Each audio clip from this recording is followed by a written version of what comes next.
What's up, guys? We're getting ready to start the header series on the 99. So since we're going to be laying down some baselines pretty soon, today it's going to be getting a boost gauge.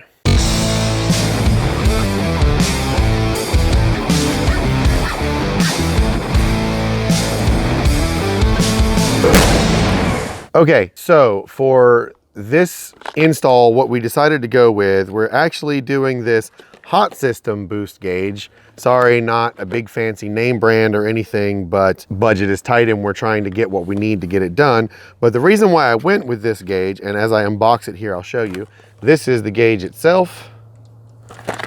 This came off of Amazon and was very reasonably priced, but it also has not only an analog display, but a digital display, and you can have the backlight, which is LED and built in, displayed in multiple colors, so we can do it in red to match the interior lighting that's already there. So first, we're gonna unbox this and see what we've got. So this is the Hotsystem electronic boost gauge. This is the way it comes. We're gonna unbox this and take a look. The gauge itself comes attached here. It does have a fairly nice screw together kind of a mount, instead of the way a lot of the AEM ones and stuff are, where there's the two screws on the back. This is an electronic gauge, not a mechanical gauge. So it does come with a separate pressure sensor, which we're gonna have to install under the hood, which is not a very big deal, but that should be okay. But the way this gauge works, one thing I like about it, you have the needle sweep here for the analog portion, but then you have a digital readout here, which just makes it easier to read, especially if you're looking for very small variations like a pound or less than a pound. It's easier to read that way.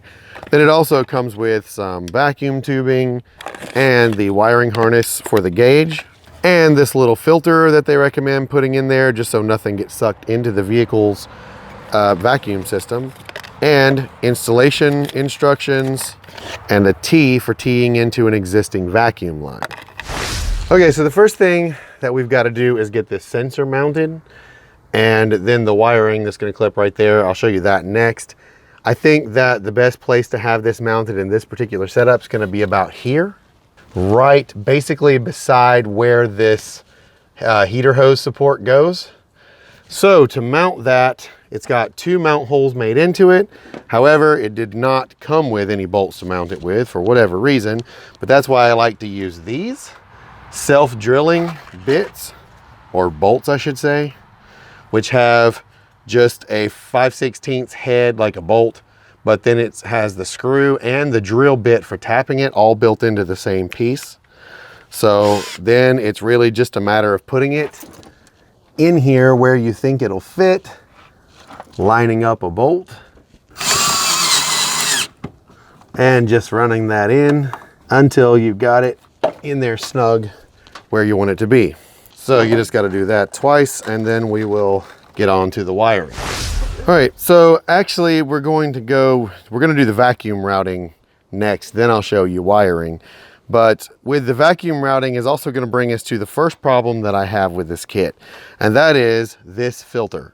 I totally see why they would want you to have a filter in here, but here's the problem. If you look at the T, it's got a little step here that you can then zip tie something to or something to keep that from being able to blow off. And most vacuum tees do. This, however, is just a straight, smooth surface.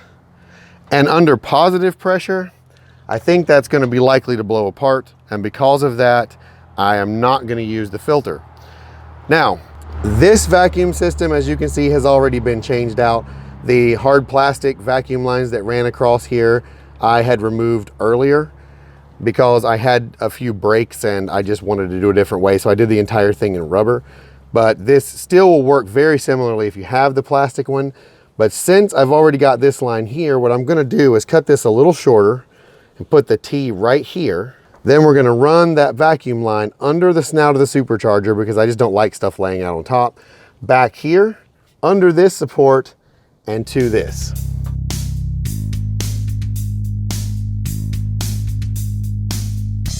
So here we have the tubing installed all the way back to here. Not really happy with this tubing. One, it's a little too small for the nipples that it goes onto, which is why I could just barely even get it over this one. And two, it just feels kind of soft. So I wouldn't be surprised if before it's all said and done, that didn't just get gotten rid of, but we will see. Now onto the wiring. Okay, for wiring, I did a pretty simple setup right here. All I did was take that harness, run it along here, use some red zip ties to secure it.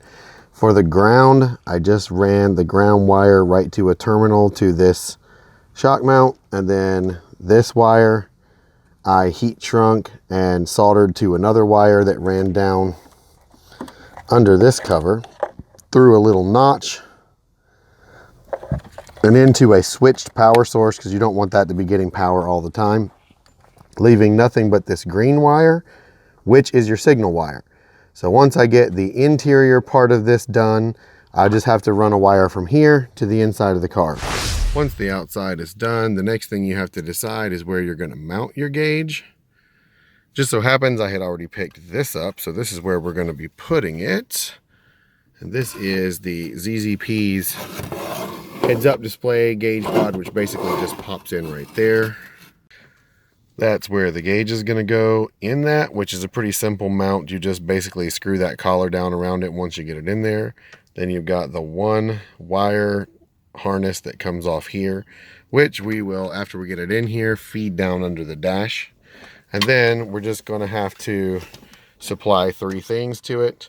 You've got a switched power and ground. Then you've just got to connect this green to that wire that you had coming through from under the hood. And basically the way I did this whole piece just pushes into this corner and just sort of snaps and stays. I fed the wiring through a little channel right here, and you can actually get it where it'll come out this side, which is nice because it gives you this room right here to run wiring. That's how I did that.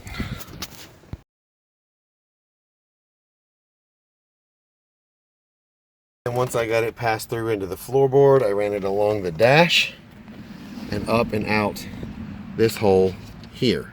So that's our signal wire. So after much deliberation and trial and error for the power source for the gauge, I went right here to this fuse box behind this panel, snaked it through the dash and up to where I had that wiring over there.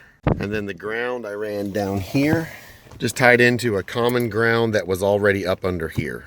Okay, then once all your wiring is hanging out here, what I'm doing right now is just soldering the wires together. I ran this red and black so everything would match up. The green one's going to go to the one that you ran through the firewall, which I've got hanging right here.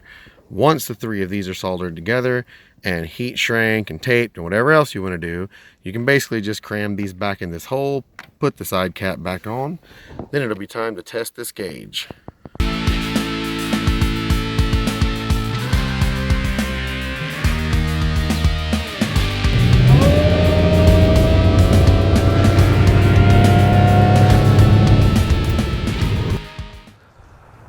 So that's it. The gauge works. That's the rest of that. And we have our first baseline for the header series. I saw a peak boost of about 7 PSI this time. So we're gonna jot that down for our baselines. And I think we're ready to do this header series. You guys make sure you hit the like button. Make sure you share this video if anyone else might be interested in this, and subscribe to my channel if you're new here. Make sure you've hit the bell icon, and I will see you guys in the next video. Thank you so much for watching as always, and peace.